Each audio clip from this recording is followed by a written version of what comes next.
Oh, my heart longs to know, how do any of us stay willing?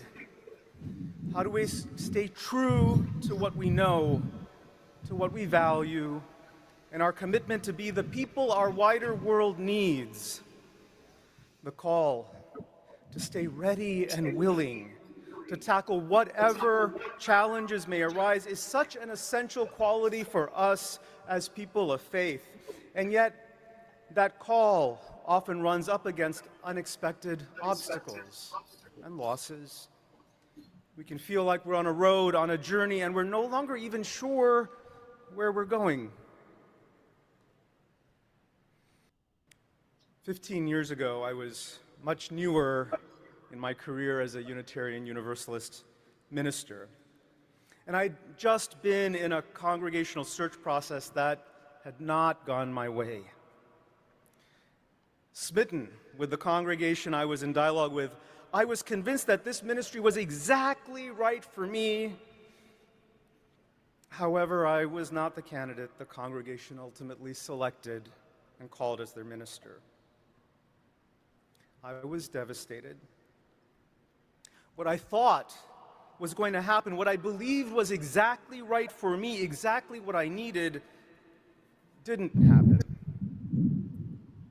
I was shaken by this loss. I did not feel ready and willing for whatever was going to come next. And yet, Pauline reminds us, to be hopeless would seem so strange. It dishonors those who have gone before us, so lift me up to the light of change. I knew that I needed to find my way back to open-heartedness, to a willingness to meet what life was giving me. I decided to go on a personal retreat so I could process my experience. The desert is a deeply spiritual and healing space for me, and southern Utah is a place that I have gone to again and again for such grounding and healing. There, I did this very Hindu thing that I wasn't even consciously aware I was doing. In traditional Hinduism, when personal needs are great, we often go to remote temples, ones that are often situated at the top of a mountain, for example. Such spiritual pilgrimages can include an arduous journey to the summit, to the temple, where we then pour our hearts out in anguish and prayer.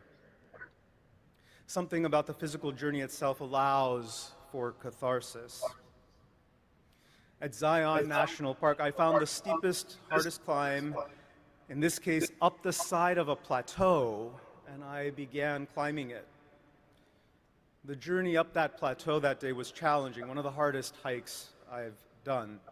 But something in me knew I needed to do this, and so I pushed myself to reach the top. Once there, I was completely alone. I sat down, exhausted, and I wept. The grief wailed out of me, with only the red rock cliffs to witness and receive my pain. I cried out my disappointment.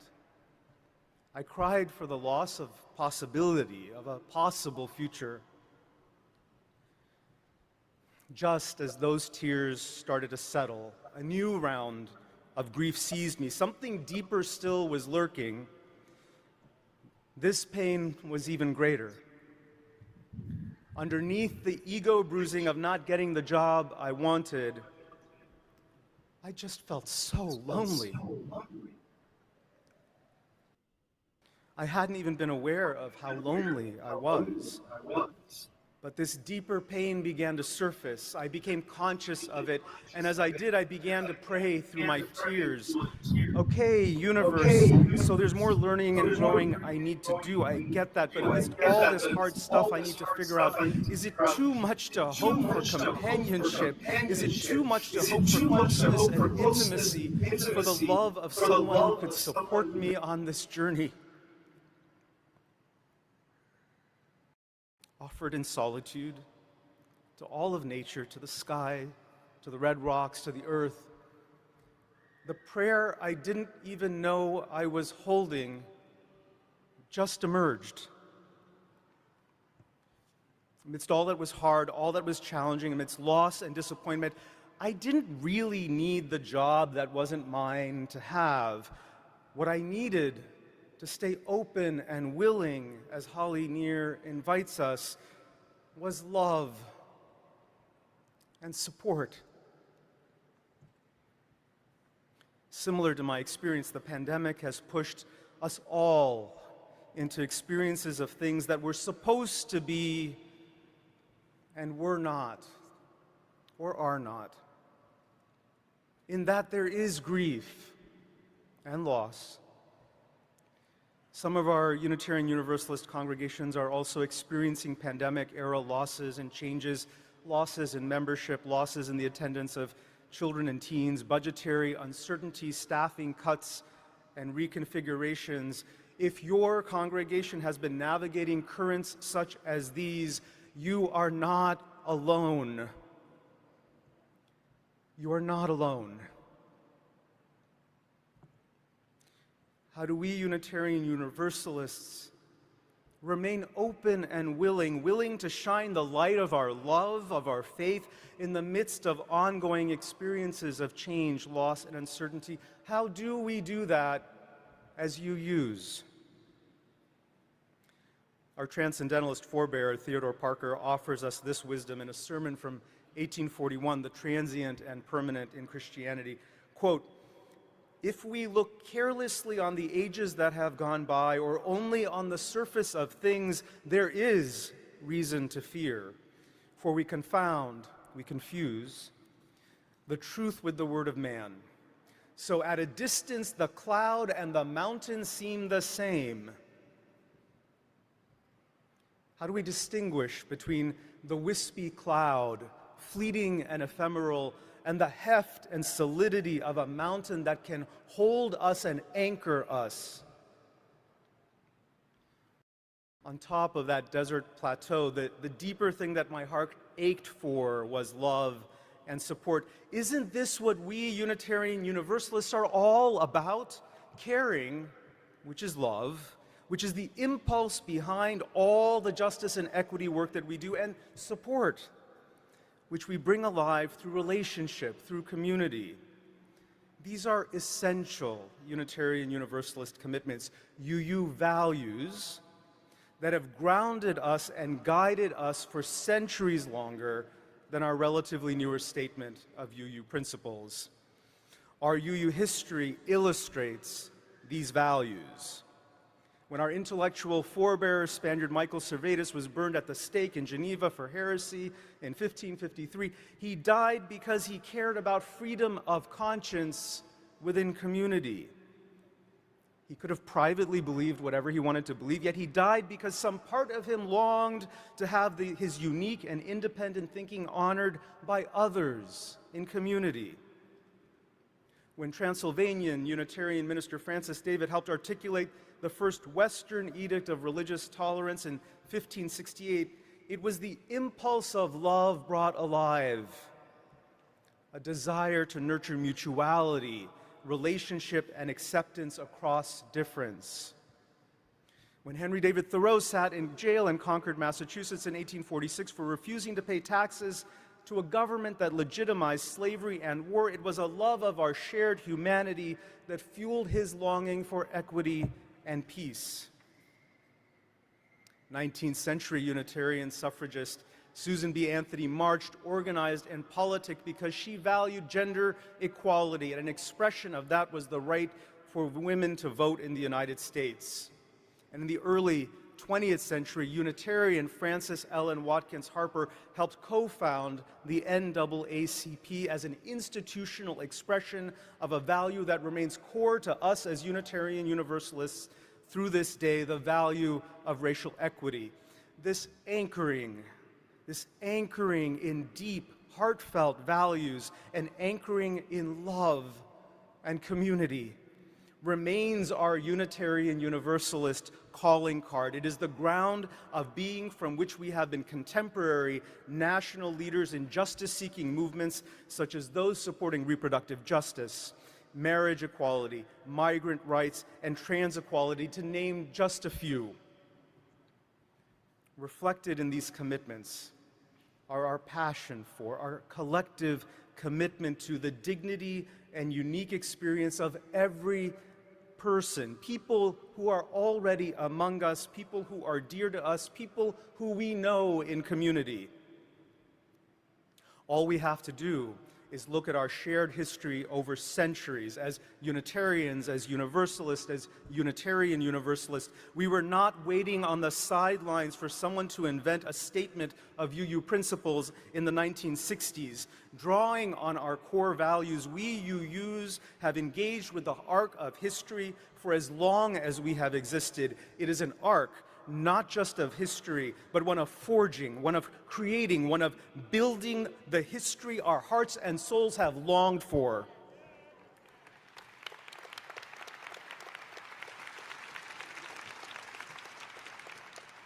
Holly Near invites us to honor those who have gone before us, our UU forebears. We honor them by honoring the values that their lives illumined. For not doing so, to be adrift or lost amidst the needs of the world, to be hopeless would be so strange. Our reading this morning by Nigerian poet Ben Okri also invites us to ponder whether the time we are in might be a waking up event, a waking up to who we really are, to the light, to the fire, the flame within us. That light, that flame is given life week after week in our Unitarian Universalist congregations. This is where our values are made tangible at the local level, in community. I have one last story to share about a former congregant of mine. Her name is Debbie. I'm sharing her story, our story, with her permission. Over a decade ago, Debbie attended a Unitarian Universalist congregation for the very first time. Sunday services in that community included a time during which congregants could share their joys and sorrows, a brief sharing of personal celebrations or hardships in front of the community. Debbie chose that Sunday to publicly share with a room full of strangers that she had lost her job, that she had a special needs teenage daughter, and that she was on the verge of homelessness.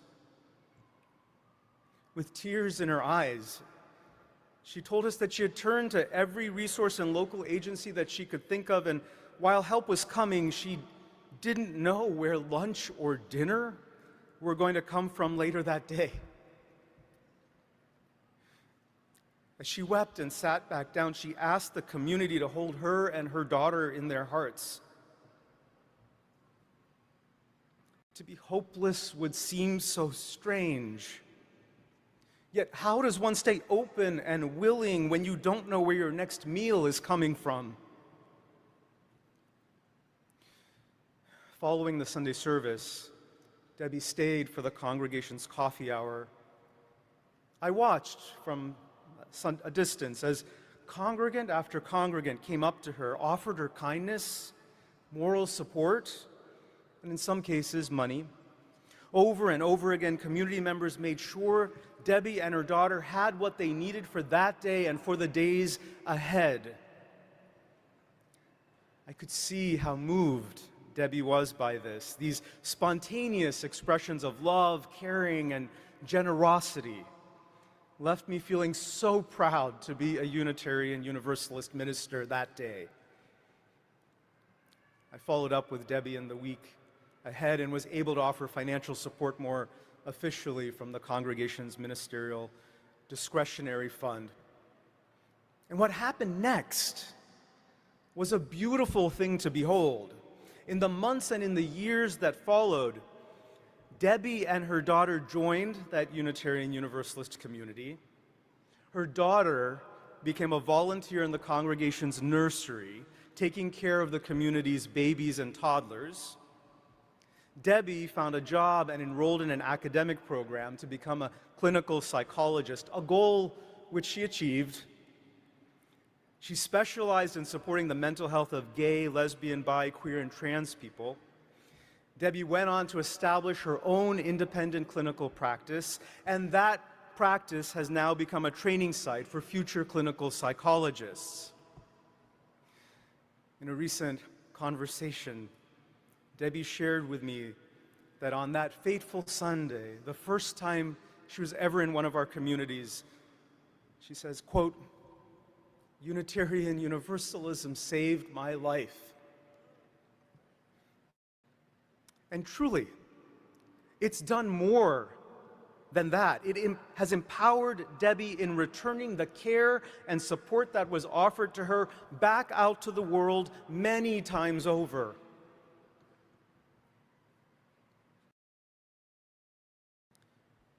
We never really truly know what the future holds, do we? But we can allow the anxiety that accompanies uncertainty to be a catalyst, to be a waking up event, an event in which we remember and ground ourselves in who we truly are, in what our deepest commitments are. We are a people devoted to religious liberty, to justice, equity, and individual and collective healing and growth. We are a people of courage. We Unitarian Universalists are a people who have always been open and willing to rise up and meet the needs of the times we are in. For to be hopeless would seem so strange. It dishonors those who have gone before us. And so we lift ourselves up to the light of change. The world may buffet us with uncertainty, yes, with pandemics, climate devastation, civic and social strife, and on the list is long, and we know it. Yet grounded in the strength of our bonds with one another, there are no challenges, no obstacles that will keep us from shining our Unitarian Universalist flame, the light of our love, from the highest mountains, announcing to all that we are here, waiting to welcome others, you who may need us, you who may be longing for us, you who may never even have heard of us before today. Our love for one another and for the wider world is the beacon that has always guided this band of beloveds in the mighty and improbable work of bending the very arc of history. Remember how often we as a movement have succeeded in doing just that. Don't forget who you are. Don't forget who we are collectively. Trust the goodness, the light inside you. That is how we become the people our world needs us to be. We are open, we are willing. May it always be so.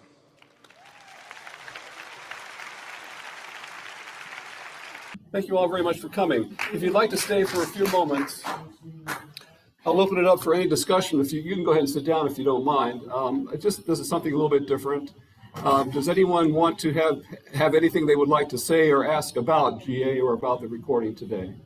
Just an opportunity to discuss. Yes, Carol. I just wanted to say it was wonderful. Much better than I expected. Much better than I expected. Is it on? Okay. Yeah. I also want to say that something is missing. And what I hear missing is a whole nother contingent of UUs. We talk about sexual and racial diversity. We don't talk about political diversity. We need that. We need to include those of us who are Anglo-American or Hispanic, as well as other indigenous peoples racist. I just want to put in mention that there's some inclusiveness that we're not open to. And I want that for this group. I found myself sitting here looking around and thinking, wait a minute, we're left out. Now that was a wonderful sense, because I got a real sense of what it must be like for those other groups. But we need even more inclusiveness. And I love this congregation. All right, thank you, Carol. Anyone else have a comment or a question? Or Betty? Bernie up in front. Betty?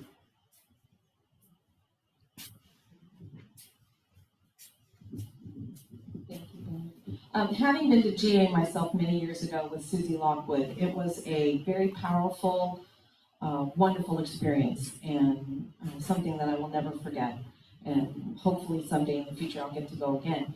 But my question to you is, would you, for the congregation, please share with us what's happening with our principals and what that additional principle is and what's going to happen with us in the future? All right, real quick, what's happening with the principals is that the present direction is they're going to go away. The final vote on that, well, put it back up a step. What we did this time was we voted to continue studying it. That is doing away with the principles and instead adopting what are core values and covenants instead of principles. That was the big debate at this particular GA. The vote was to continue studying going that direction. So the next two years from now, at the next GA, which I believe will be all online as it's planned now, there will not be an in-person event. But anyway, there will be a vote to do away with the principles. They call it that. The principles are now in Article 2 of the bylaws of the UUA, and they're going to change Article 2 that will no longer have the principles. Instead, there will be core values and covenants. I don't have those committed to memory at the moment, but love is at the center. And frankly, the sermon that he gave addressed many of the core values, equality and so forth, diversity, plurality. Much of the discussion at GA was about, we can't live without the principles. And there were attempts to keep them in somehow, but the ultimate vote was to continue studying the change as proposed by the leadership of the UUA. Yes, back, Jacob. Thank you.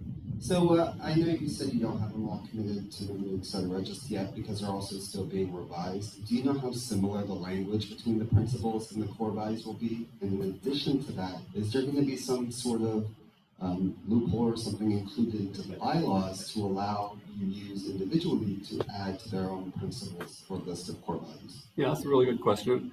Some of the language from the principles is still in the language in the new Article 2. It's not listed in the same way so that you won't even maybe recognize it, but some of the language is still there, okay? As far as church individual congregations adopting or having them still present in some way, we can do pretty much what we want in UU. It's kind of an interesting thing. And if we still wanted to have the 7 principles listed somewhere or displayed in our congregation or use them in our worship or in our study, we could still do that as far as I can understand this. We would probably want a vote of the congregation. I'm not sure about that. But bottom line is, yes, we could still do that. And frankly, I've heard that from people. I don't want to let the people say to me, I don't want to let them go. I still want them around, and they enjoy them. They live by them. They commit to them. So there is some sense here, I think, of the congregation to do that. Now, I think, did you mention the extra principle, or someone else did? Maybe Betty did. The 8th principle sometimes is a point of contention. We had a vote on the 8th principle here in this congregation, which is kind of interesting because I've learned that many congregations have not even gone that far on the 8th principle. They just didn't even consider it. On the other hand, some congregations have adopted the 8th principle. And if you're not familiar with what the 8th principle is, it's primarily anti-racism and oppression. It's that we take steps to end racism and oppressive systems. We voted not to accept it. we could have voted to have it, and that's the way the UU is. The same thing could happen in the future. Some of that language is also in the new covenants and values. Yes, thank you. You're on top of it. Very good. Yeah, some of that language is there also, so it will be in Article 2. I think the leadership was disappointed that more congregations did not adopt the eighth principle, and so now everything changes. That's their plan. Yes, Wendy? We'll be having a 9:30 morning discussion about this, and Cynthia's going to be monitoring it or posting it, and that'll be August 20th. August 20th. That'll be at the discussion group at 9:30. Yeah, great topic. And that's a good thing that you're bringing it up, because that's what's going to, from the UU as a big picture, that's the direction they're going. And diversity, inclusion, I left some of the sections in that I did today so that you could see the importance that the leadership in UUA attaches to diversity, people of color, and so forth. And that's the direction they're heading. So, Russ? Russ, have a comment? Yeah.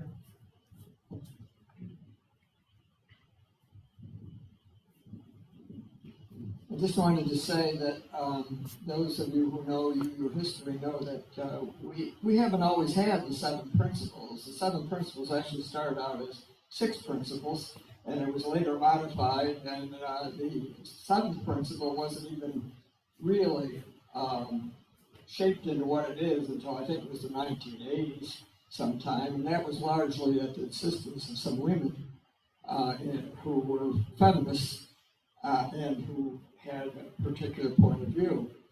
They're not perfect. They were never perfect. They were always intended to be changed when necessary and to be reviewed, and that's what's happening now. And what has happened is that the leadership and the people, the commission studying the second Article 2.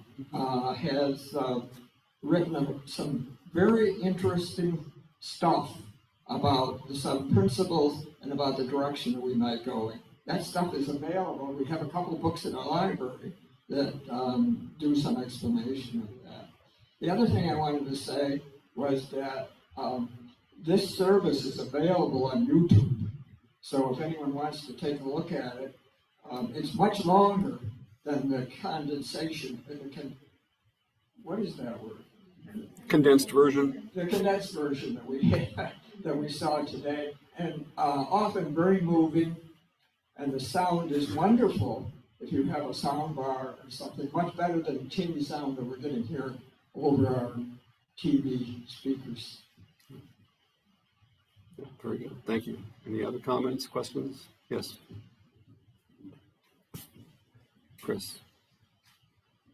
Well, notwithstanding the technical issues, I appreciate the fact that you actually devoted a service to orienting us to GA. I think one of the things that we miss is the fact that we are part of a larger community. And so I appreciate that we experienced that today. Thank you. Sure.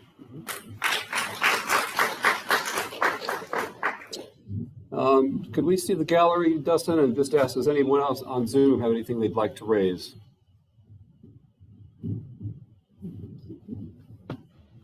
Recording in progress. Recording in progress. Recording in progress.